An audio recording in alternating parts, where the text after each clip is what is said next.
Let's get ready to regulate!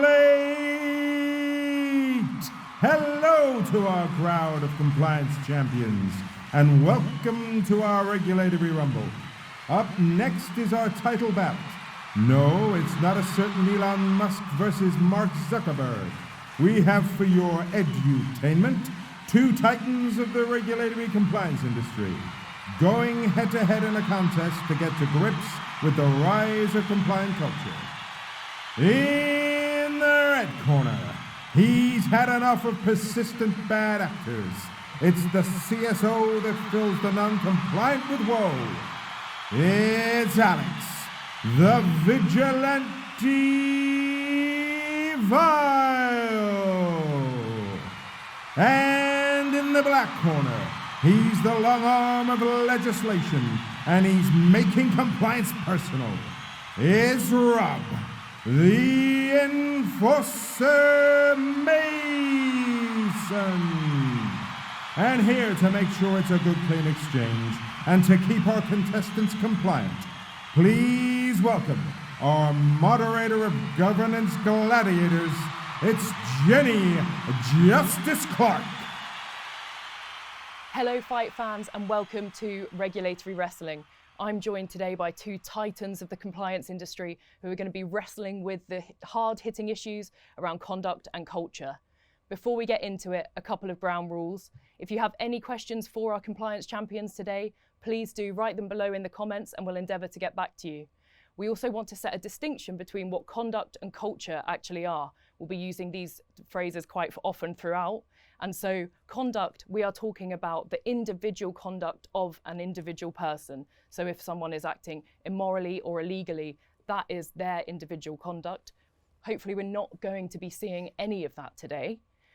Culture is more of a community element, and we're talking about how an organisation behaves as an entity. So it's the shared values. It's not just what the marketing team is putting on the website, but it's actually how people are living those values within an organisation. With that, looks like we've got gum shields in. We're at the ready. Into round one.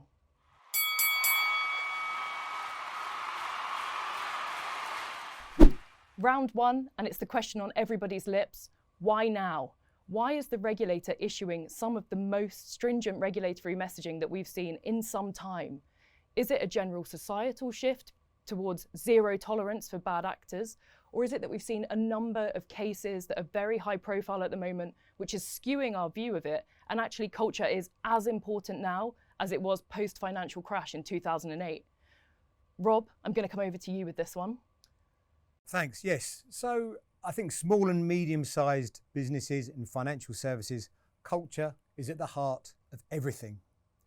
Poor culture leads to bad outcomes. Regulatory breaches, yes, but other results, but always damaging. Pretty much every enforcement action that we've seen come out recently has got a cultural element to it. And all of the messages that we're seeing from the regulator, including the speeches, seem to align with this. Teresa Chambers, do the right thing speech. Emily Shepherd, cultural expectations from the FCA. I think the key question is, will regulators supervise good conduct firms in the same way as poor conduct firms? I think probably the answer to that is they won't, no. Where concerns are noted, they're more likely and probably going to prioritise rightly those that have demonstrated poor conduct. This might be as a result of a number of different issues. Perhaps it's a whistleblower that they have to take those actions seriously and not disregard them. What would happen if they did and something were to come to light later? I think Chambers and Shepherd's cultural central message around supervision and enforcement strategy is aligning quite nicely. And they often talk about this sort of early warning system to prevent things happening when there's a mess to clear up down the path. Prioritise culture now? Yes, I think so. There's lots at stake, and we've seen that in other industries. But it's also UK, PLC, and of course the other jurisdictions. We're looking to attract and retain hearts and minds and give investors confidence. So less tolerance for premeditated unacceptable behaviour, and social media and other mediums are bringing that under the magnifying glass. And I think that spills over into financial services, and unsurprisingly, the regulators are following suit. there's no sign that this will change. Mr. Vigilante, do you have something to say about that? Well, the enforcer has hit me with some pretty big shots there, so I'm slightly reeling under the barrage of that, but nothing I didn't expect when I knew I was going into ring with such a heavy weight of the regulatory world. So so I do have some things to come back and to hopefully add value on that. I think what's really important is that we actually look at how these concepts have developed, because I think that the movement to conduct and then into culture really depends on the regulatory environment and the structure and the type of regulatory approach. So I think this really lends itself to a principles-based environment, and I think that if you look at the sheer name of the Financial Conduct Authority, which was developed in 2013 for the first time, it is the regulator of conduct. And I think that that's very, very important in terms of, you know, the stress that puts on conduct, and we've seen non-financial and financial misconduct develop out of that. And I think that culture is a natural subset of that. I think it's less, it's harder to apply in a prescriptive environment. So if you look at the US regulatory environment, I think that's very, very different in terms of the way they approach this issue. I think that where the debate rages at the moment and is very lively is the correlation between conduct and culture. And I think that many firms are questioning, probably quite rightly, whether there is evidence that a firm that has a bad culture will naturally have bad conduct. So I think that is where the regulators they must respond to that. There must be some evidence that they provide. I do think, however, that it's unavoidable at the moment. I think that firms can make themselves easy targets for the transparency around their actions and behavior from the press, from regulators, from stakeholders, even from their own employees. So it is something that is now and has to be addressed. I think that, you know, going back to what you said at the beginning, referee, we have a zero tolerance approach now. There has been a societal shift in terms of what is acceptable in the workplace. There's no going back. There's no lessening of those standards, and that is the way it is. It started with that Me Too. We've had some pretty egregious cases. I think some good examples would be EY cheating during their ethics exams. I think that the abhorrent behavior of Chris Spinodi at his own hedge fund is another one. And you even see it in things like the enforcement actions around off-channel communication and the use of personal devices and messaging systems from Christy Romero in the CFTC. Complete exasperation that it feels like we are taking steps back to the sort of behavior that was evident around the 2008 financial crash, when the reputation of the industry was at an all-time low. I think regulators and governments will not allow us to go back to that level and that standard. So I think I have a lot of sympathy for firms. I think it's a very tough challenge to understand. You know, they have to worry about conduct, but they also have to put in place a culture and measure it. And now we have outcomes-based regulation as well to hit them over the head as well. If they don't get those two pieces right, it's just down to outcomes. If there's a bad outcome for the customer, then they're in trouble. So I think it's really arbitrary at the moment, and that is a real challenge. Okay, that's the end of round one. Back to your corners, guys. I think you need to cool off.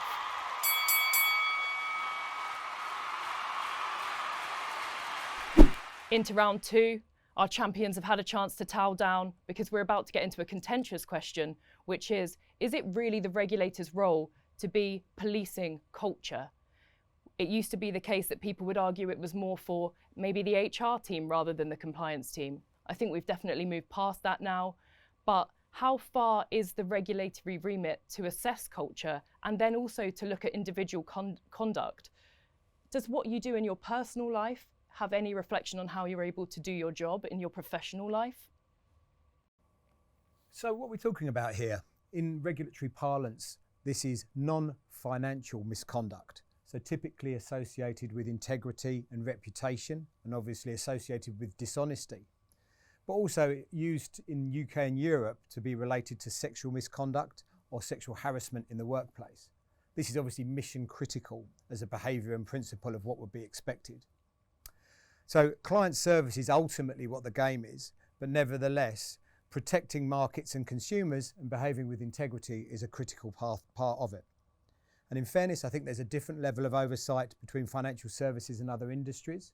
When we look across at National Health Service, Metropolitan Police, fire brigades, even the Houses of Parliament and TV studios, we've seen instances of scandal. But the lack of tolerance for this applied to those who look after the money is probably going to be what it's about. Like it or not, banking is a trust business and tolerance may be lower, but as we found out with the Swiss issue more recently, when trust is gone, all is lost. So there have been some material regime changes of late, but fundamentally this is all about the fit and proper test. In some guise, this is the benchmark globally. Some instances in the UK, and probably too many to mention, but one I thought was appropriate here was the Jonathan Burrows BlackRock banker case, who was proven to be a fare dodger. I think most people on balance probably agreed with the decision that he lost his job through that. Will firms deal with dishonesty and integrity and morality problems if they're left unto their own devices, particularly if the individual in question is a big earner? I think it's a really difficult one. Certainly, there's been some areas where the regulators have had different opinions. Commissioner Pearce of the SEC spoke about that EY scandal that you mentioned, and she was rather of the view that they should be left to sort themselves out and get their own house in order. Whistleblowers, obviously a different regime from the US where they get paid to the UK where they don't, but the UK does have a whistleblower hotline, and whilst it's prodigious and it's growing in numbers, it's not publicised as well and perhaps probably not as effective. But could this be the next step for the UK? I think in balance, we should see more focus in this area. There's no sign of a change of direction. In the immortal words of Pat Benatar, hit me with your best shot, Alex. Well, the enforcer has rather stolen my thunder there, but I do have some shots to come back with you. They're a little bit contentious, but here they are. So let's see what you think of these. So I think around this topic, I think it is a divisive one. I think that what you have to do is, I think many people in the industry are questioning, whether finance regulators are going beyond the main duties and objectives that they have, and the real purpose of a financial regulator. So, those are normally to protect consumers, to make sure that markets are fair and clean, and to ensure that there is a stable finance system. So, but now they're the morality police.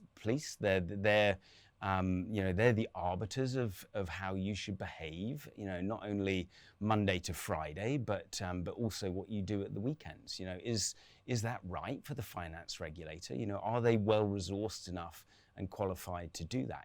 Is this not really something that we should leave to our law courts? I think this is it's a valid argument, and I think that it also has a huge impact on individual careers for people when some of these standards are being applied to them, when perhaps there isn't the definition and consistency around the way that they are enforced for people to be completely comfortable with it. So I think it's a fair contention. I think that the challenge is that we see this rhetoric.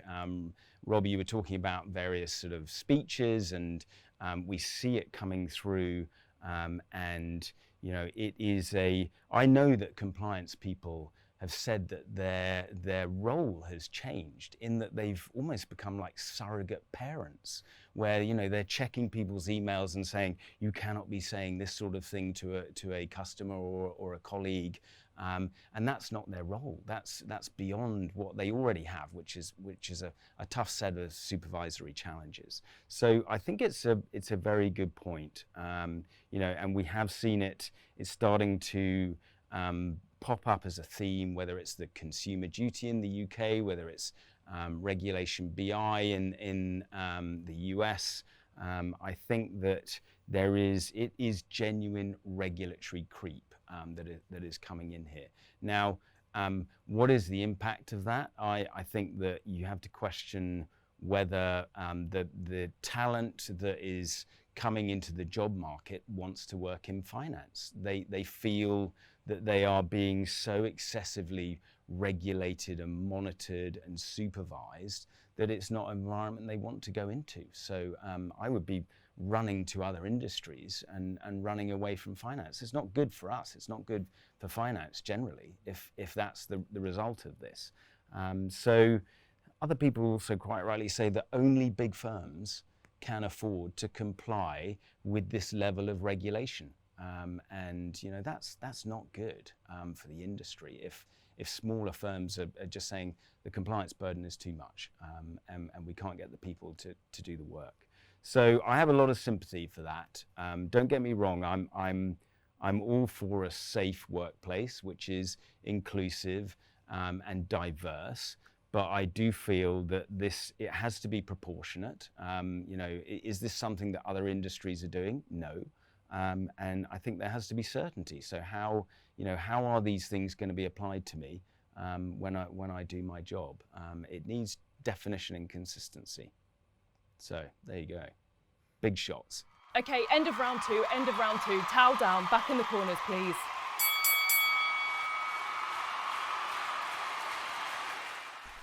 Round three, let's keep this one clean because we are now coming on to senior managers. So senior managers are responsible, according to the regulators, for setting the tone from the top.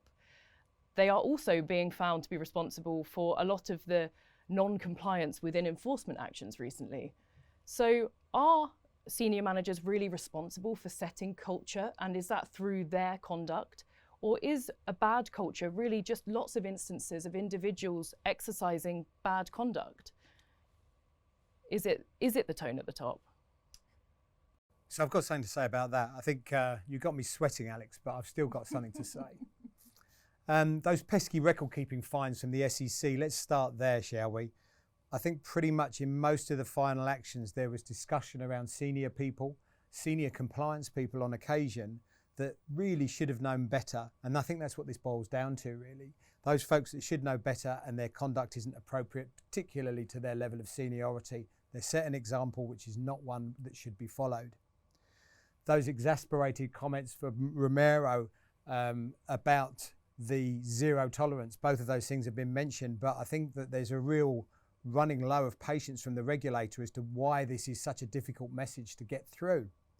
It's not tone from the top, it's actions.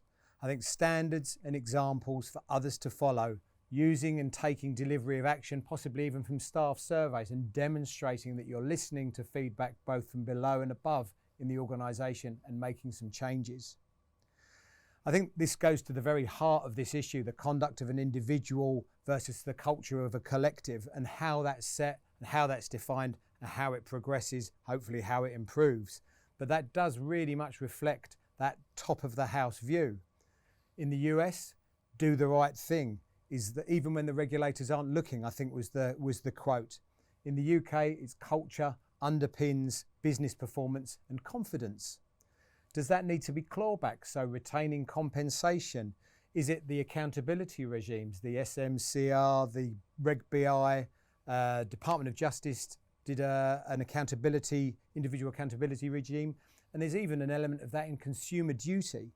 Setting the example, living those values, and those consistent consequences when things go wrong are critical. I think banking and finance needs to be seen to be run by honest and respectable people.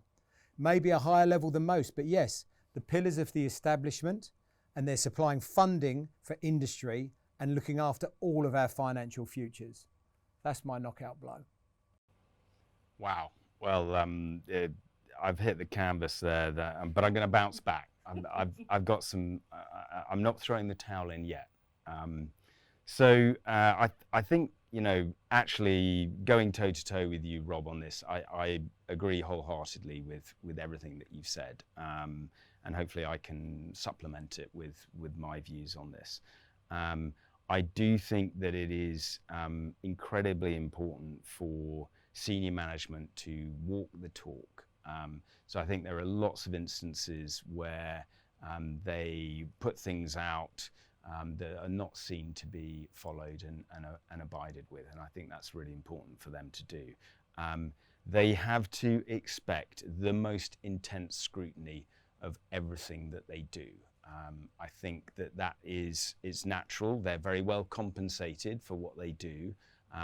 They've seen it happening, and they know that what they are doing is very easy to record and to replay, you know, whether it's through our phones or social media and all of those things. So it is unavoidable for them. Look at the instances, Alison Rose, the chief executive of NatWest, you know, it's a small mistake, but it's cost her job. I think that, you know, if you look at, you were talking about Swiss actions earlier, Credit Suisse, you know, you had executives spying on each other, and then one executive using the corporate plane to fly around for personal reasons during the pandemic. You know, all of these things are very apparent to employees and people that you manage. You cannot do them and expect your employees and the people who work for you to set a higher standard than that. So it's essential that they do that in the first place. I just think that they have to set the example. I do think it's also incredibly hard for junior employees to hold their senior management accountable without it impacting their career directly. I just think that's very, very hard. We've talked a little bit about whistleblowing, but I think whistleblowing is very effective, but only if it can compensate you for what is going to damage your career, probably permanently. So I would question, you know, whether there is any effective whistleblowing outside of the US without any compensation. I know you mentioned that earlier, Rob, and I agree with that wholeheartedly. I just don't understand that. I think systems are really important. So the ability to use systems to monitor and supervise and start sending the right sort of data signals for people at various levels of a firm to evaluate, you know, whether culture is moving in the right direction, what the level of conduct is. I think that's a really important independent arbiter of how a firm is approaching that. I think that one thing that worries me is a level of equality here. So I think that senior managers, it's very difficult for regulators to pin blame on senior managers. I think that they have more resources, they're better defended and protected, and it's tough for regulators to go after them. And I would worry about them going for the easy targets, which are people lower down within a firm who don't have that level of protection and resource. So that's a concern for me. I think that, you know, generally there is a lot more liability in the industry now on an individual level, and it's working its way through the whole firm. So I think people have to be compensated for that. You know, if you increase their liability, you've got to increase their compensation. And I'd urge everyone to be aware of that and to say, you know, I don't feel as secure in my role because of the way, you know, regulators can come after me. And I think that's a tool that employees don't often use. So in conclusion, I think tone at the top is paramount. It has to be set there.